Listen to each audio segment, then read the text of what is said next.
La Escuela Superior de Bellas Artes es una de las primeras escuelas de arte fundada en la ciudad de Trujillo. El pintor indigenista Pedro Azabache, después de haberse formado en la Escuela Nacional de Bellas Artes en Lima, regresa a Trujillo y conjuntamente con otros intelectuales de la época decide fundar la Escuela de Bellas Artes, Macedonio de la Torre. En esta escuela se forman profesionales en arte y docencia, en las especialidades de pintura, escultura y cerámica. Nos encontramos con el profesor Víctor Montenegro Purga, él es docente de acá de la Escuela de Bellas Artes y es él quien nos va a contar un poco, vamos a dialogar acerca de la historia de esta institución, de los artistas representativos y de la lucha que se forjó para que hoy en día la Escuela de Bellas Artes de Trujillo tenga un rango universitario. Profesor Víctor, es un placer tenerlo usted como dialogar con usted y sobre todo usted es uno de los principales profesores el cual tiene la biografía, la historia de esta institución y sus alumnos que hoy en día son profesionales que están a nivel internacional en varios lugares, entre ellos Joselito Sabogal, que es el más reciente se puede decir, ¿no? El tema es que cuando la gente, la población de Trujillo, a veces no tiene el conocimiento que existe en Escuela de Bellas Artes acá en Trujillo. Y es quizás por eso que muchos talentos, ¿no? Tanto en escultura, en pintura u otras artes plásticas, se pierden. Profesor, ¿quién es el forjador para que hoy en día exista esta escuela, la Escuela de Bellas Artes? Bueno, esto tiene una historia interesante, hasta romántica. El maestro Pedro Azabache, mochero, como él mismo se hacía denominar, estudia en la Escuela Nacional de Bellas Artes, con un grupo muy conocido a nivel nacional. Fue dos alumnos de Julia Codesí, de José Sabogal, ¿no? Entonces, ya en los últimos años en que él va dando por concluir su carrera, él quería continuar en Lima, seguir estudiando otras o culminando otros estudios de figura humana, pero lo que pasa es que José Sabogal le dice a don Pedro que ya no era necesario, que las figuras humanas estaban en su tierra, ¿no? En Moche y estaban en Huanchaco, y que mejor regresa ya, ¿no? Y él es ahí donde regresa, más o menos en el año 60 a 61, y cree conveniente pedir apoyo a las autoridades, a los alcaldes de esa época, y le ceden en los altos del Teatro Municipal para hacer una academia. Él ahí donde se instala primero y ve el mecanismo que iba a trabajar este tipo de academia y pide apoyo a la Universidad de Trujillo. Tal es así que los primeros alumnos que Pedro Azabache tiene en 1961, en su totalidad, creo, o un 90% eran alumnos de la Universidad de Trujillo. Después ya, cuando esto se ve formalizado, porque un grupo de intelectuales trujillanos deciden que esta academia que estaba formando don Pedro podría ser una escuela de artes, porque Trujillo, en relación a las demás regiones del país o departamentos de ese entonces, siempre una ciudad que destacaba en los círculos sociales y culturales. Claro. Parece que este grupo viaja a Lima y son aceptados estas propuestas y crean la Escuela de las Artes más o menos el 15 de enero de 1962. ¿El nombre de la Escuela de las Artes que le dieron? Bueno, en sus inicios se llamó José Sabogal. Pedro Azabache lo puso en memoria pues, a su maestro, José Sabogal, que es uno lo propulsó la corriente indigenista, ¿no? Al cual él se asimiló. Después, cuando ya esto pasa a manos del Ministerio de Educación, lo convierte en una escuela regional ya sin nombre, Escuela Regional de Bellas Artes de Trujillo.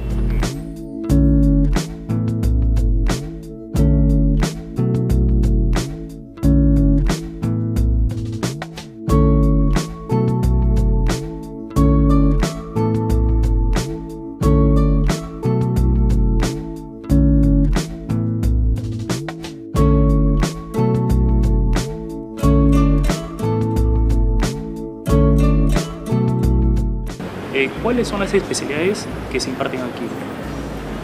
Tradicionalmente se tomó con las especialidades que tienen en general las escuelas de arte, que es dibujo con pintura, dibujo con escultura, dibujo con cerámica, dibujo con grabado.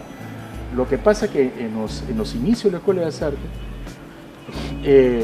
cada especialidad tendría opciones ocupacionales, que podrían ser dibujo arquitectónico, publicitario, cerámica industrial y etcétera, para que no solamente los artistas estén pensando en que van a vivir netamente el arte, sino tenían una herramienta que podía servirle para insertarse en la actividad laboral.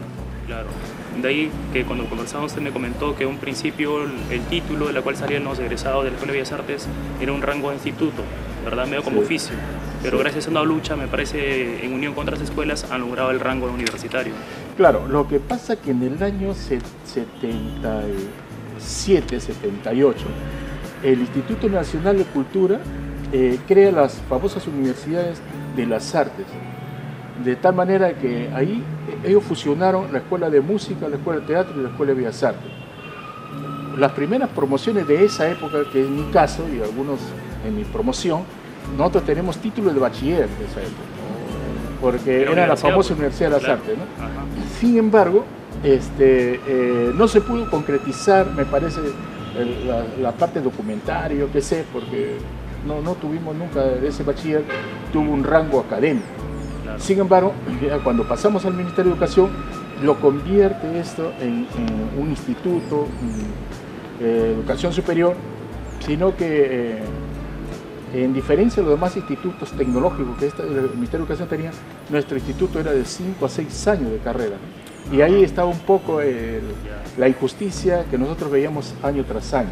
Lo que pasa que todavía algunas autoridades, entre la educativa, la Ministerio de Educación, que decía la más conocedora, desconoce que es la Escuela de Artes de Trujillo. Si ellos fueran hábiles, la Escuela de Artes de Trujillo debería ser su bandera, porque los egresados de esta Escuela de Bellas Artes de Trujillo han transitado el mundo con premios. Últimamente, Carlito León, el año pasado, ocupó el tercer lugar de la Bienal de Florencia, y hace 2 años ocupó el segundo lugar. Tito Monzón, William, y en general Joselito están por el mundo, y los egresados jóvenes aportan a las artes en Lima. Nosotros estamos considerados, y eso lo hemos sondeado por lo que nosotros participamos en diferentes eventos, dentro de las 2 a 3 escuelas más importantes del país. La producción de los chicos de arte, la Escuela de Arte, ya creo que se ha cogido de su historia. Esta escuela tiene una situación mágica en el interior, que lo hace que en el piso de la escuela traten de hacer algo innovador. Claro. Los alumnos de la Escuela de Arte de Trujillo creo que aportan a tal punto que el país o el Perú en sí lo reconoce. Sin embargo, yo me he visto muy sorprendido que los señores del Ministerio de Educación no lo entiendan, no entiendan que esta escuela es tan valiosa y que deberían conservarlo y mantenerlo a su pureza artística, ¿no?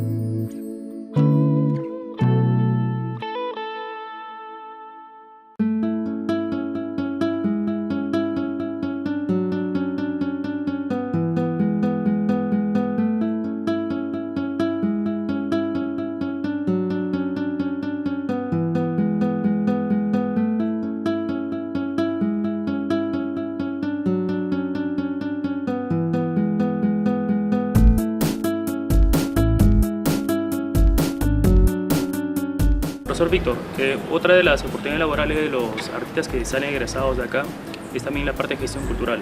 En este caso tenemos a Rosa Benítez, por ejemplo, claro. Carlos Chávez, entre otros. La Escuela de Bellas Artes tiene, creo que una alianza con la Casa de la Emancipación, el Centro Cultural Casa de la Emancipación, y anualmente ustedes hacen exposiciones ahí, sí, de docentes y alumnos. Sí. ¿Desde hace cuánto vienen estas exposiciones? Bueno, la naturaleza de la Escuela de Artes, y eso lo acostumbró el maestro Pedro Azabache, cada fin de año la Escuela de Artes es una exposición general. Exposición de docentes y exposición de alumnos, pero no de todos los alumnos, sino de los mejores alumnos.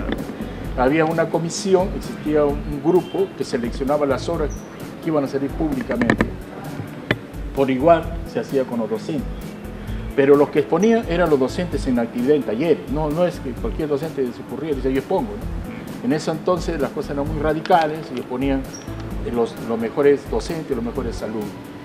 El año pasado nosotros hemos hecho una exposición en homenaje al aniversario de la escuela, al 51 aniversario de la escuela, invitando a diferentes escuelas de arte de todo el país.